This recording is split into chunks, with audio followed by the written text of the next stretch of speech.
Selamat berjumpa kembali anak-anakku sekalian. Mudah-mudahan kalian sehat selalu.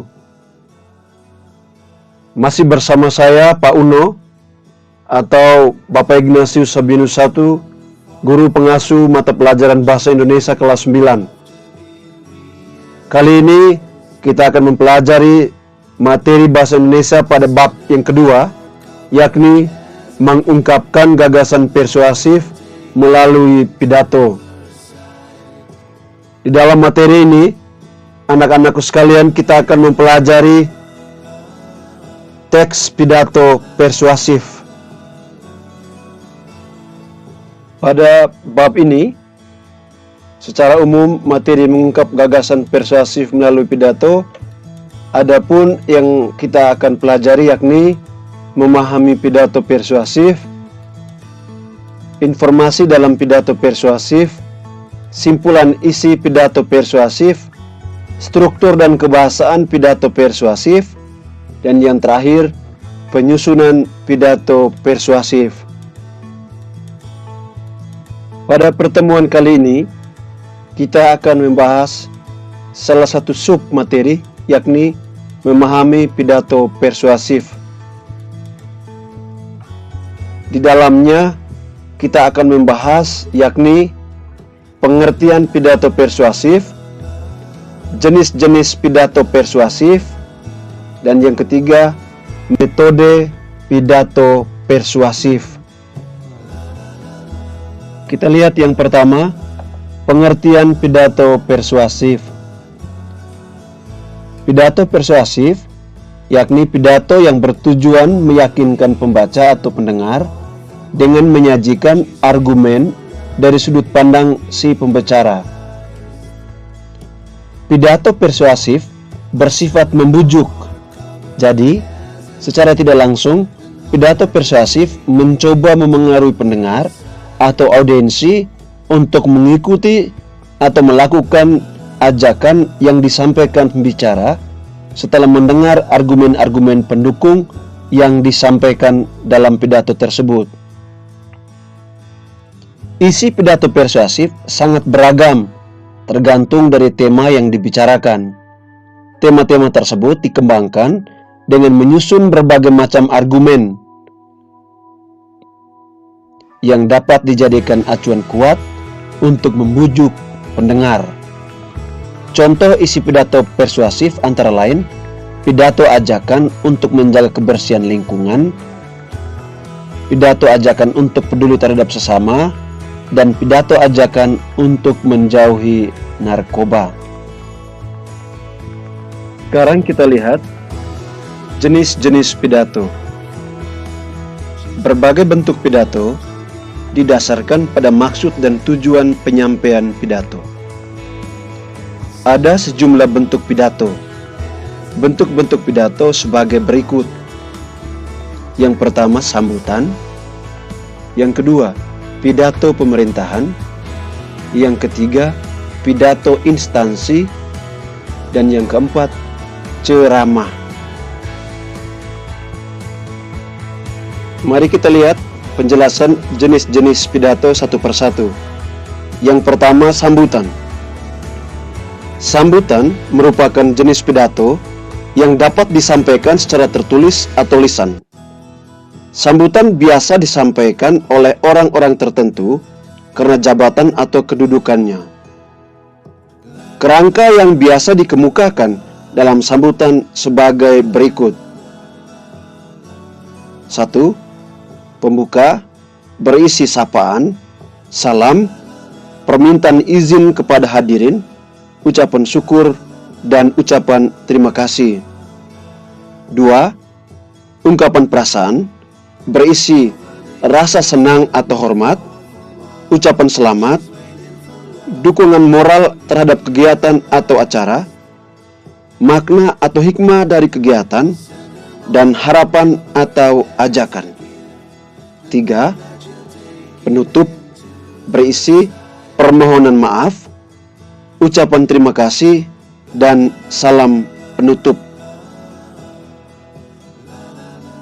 Jenis yang kedua, pidato pemerintahan. Pidato pemerintahan adalah pidato yang berasal dari pemerintah untuk rakyat. Pidato ini berisi informasi resmi menyangkut kebijakan pemerintah. Bentuknya berupa pengumuman, penjelasan, imbauan, dan pesan pemerintah. Pidato ini dapat dilakukan dengan berbagai cara. Pertama, pertemuan antara pejabat dengan sebagian rakyat. Kedua, pemerintah dengan media massa. Pidato yang disampaikan pemerintah harus jelas, tepat, dan pasti, karena kesalahan dalam penjelasan akan berakibat fatal. Contoh pidato pemerintahan antara lain pidato kenegaraan presiden dan imbauan pemerintah. Berikut pidato instansi. Pidato instansi bersifat memberi penerangan, penjelasan, dan pendidikan.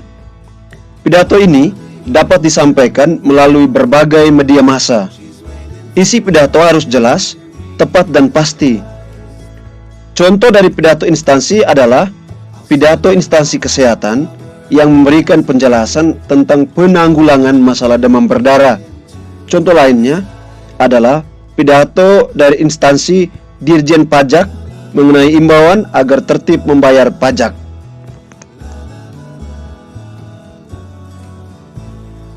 Berikut kita lihat jenis pidato yang terakhir, ceramah.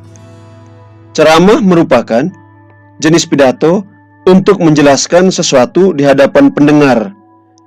Ada juga ceramah yang diselingi sesi tanya jawab antara pendengar dengan penceramah. Masalah yang disampaikan dalam ceramah bersifat umum. Contohnya ceramah keagamaan, ceramah kesehatan, dan ceramah politik. Setelah kita mempelajari jenis-jenis pidato, berikut kita akan mempelajari metode pidato persuasif. Berdasarkan metodenya, pidato dapat dibagi menjadi 4 macam, yakni pidato memoriter, pidato manuskrip, pidato impromptu, dan pidato extemporan. Mari kita lihat satu persatu. Metode pertama, pidato memoriter. Pidato memoriter merupakan metode pidato yang dilakukan secara hafalan. Pembicara menuliskan pidato terlebih dahulu.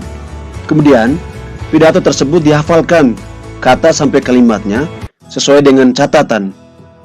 Pidato jenis ini biasanya digunakan oleh orang yang baru belajar berpidato.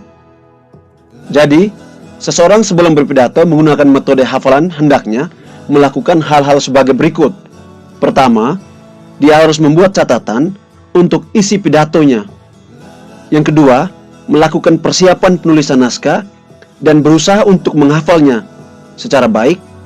Yang ketiga, berusaha menghafal dan mengingat keseluruhan isi pidato, karena ketika tampil dia tidak bisa membaca pidato tersebut atau naskah tersebut tidak dibawakan ke atas panggung pentas atau ke podium pidato.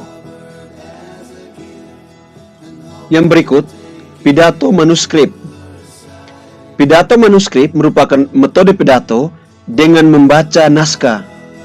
Seseorang yang berpidato menggunakan metode manuskrip membawa naskah. Naskah tersebut dibaca seutuhnya. Jenis pidato menggunakan metode ini sering digunakan oleh para pejabat dalam acara resmi. Dalam menggunakan jenis pidato ini, pembicara hendaknya mempersiapkan diri dengan baik, menggunakan atau membaca naskah atau teks, serta membaca naskah atau teks tersebut dari awal sampai akhir. Berikut pidato impromptu. Pidato impromptu disebut juga metode pidato dadakan. Pidato impromptu digunakan pada acara tidak resmi. Pembicara dalam pidato impromptu ditunjuk secara mendadak. Pembicara yang ditunjuk biasanya sosok yang dianggap paling tepat dalam memberikan sepatah atau dua patah kata dalam suatu acara. Jadi, pembicara tidak memerlukan persiapan khusus. Pembicara dalam pidato jenis ini tidak memerlukan teks atau menghafal isi dari suatu pidato. Contoh, pidato pada acara ulang tahun, syukuran, maupun hajatan-hajatan keluarga. Berikut pidato ekstemporan. Ekstemporan merupakan metode pidato dengan membawa catatan sebagai kerangka pidato. Pembicara pada pidato ekstemporan membawa catatan kecil. Catatan tersebut digunakan sebagai pengingat urutan isi yang akan disampaikan. Catatan tersebut hanya berisi garis besar dari isi pidato. Pidato jenis ini biasanya digunakan oleh pembicara yang telah mahir dalam menyampaikan pidato. Pembicara dalam penyampaian pidato jenis ini hendaknya mempersiapkan diri dengan sebaik-baiknya, menambah pengetahuan dengan berbagai cara, serta mempersiapkan naskah pidato untuk kemudian dipahami dengan sebaik-baiknya. Baik anak-anak, itu tadi materi singkat yang Pak Guru sampaikan kepada Anda, yakni pengertian pidato persuasif, jenis-jenis pidato, dan yang ketiga, metode pidato persuasif. Berikut, Anda dapat melihat tugas yang harus Anda kerjakan. Pertama, bacalah teks pidato berikut dengan saksama. Kedua, mengapa teks pidato tersebut termasuk ke dalam pidato persuasif? Berikan alasanmu. 3. Jelaskan isi teks pidato tersebut. Yang keempat, jelaskan tujuan pidato tersebut dibuat. Yang kelima, menurut pendapatmu, bagaimana isi pidato tersebut? Anak-anak sekalian, demikian materi singkat yang boleh Pak Guru berikan pada kesempatan kali ini. Sampai jumpa pada pertemuan berikutnya. Salam sehat selalu, tetap semangat, tetap optimis. Tuhan memberkati perjuangan kita.